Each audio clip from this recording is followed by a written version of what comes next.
Siguro pamilyar kayo sa pariralang ang babaeng para sa lahat. Ito ay sumikat dahil sa social media at ito ay tumutukoy sa isang tao na kung kani-kanino lamang nakikipagromansa o nakikipagtalik. Alam natin na hindi ito ganoong kaaya-aya pakinggan. Pero what if ibahin natin ang unang salita?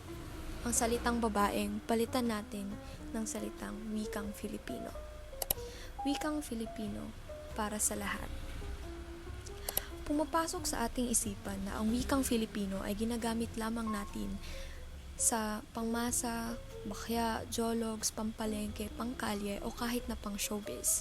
Sa madaling salita, nasa isipan natin na ang wikang ito ay ginagamit lang natin sa pang-araw-araw.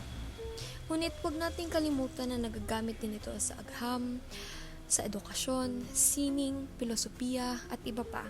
Patunay na ang wikang Filipino ay para sa lahat. Magbigay tayo ng isang halimbawa sa agham. Mas mauunawaan natin ang iba't ibang konsepto kapag ito ay tinuro sa wikang ating mas naiintindihan. Halimbawa ay ang salitang photosynthesis. Ibibigay ko ang kahulugan nito sa Ingles at sa Filipino at tingnan natin kung ano ba ang pagkakaiba nito. Photosynthesis is the process used by plants, algae, and some bacteria to convert light energy into chemical energy using sunlight, water, and carbon dioxide to create their own food or glucose and release oxygen as a byproduct. At ito naman ang definition ng photosynthesis sa wikang Filipino.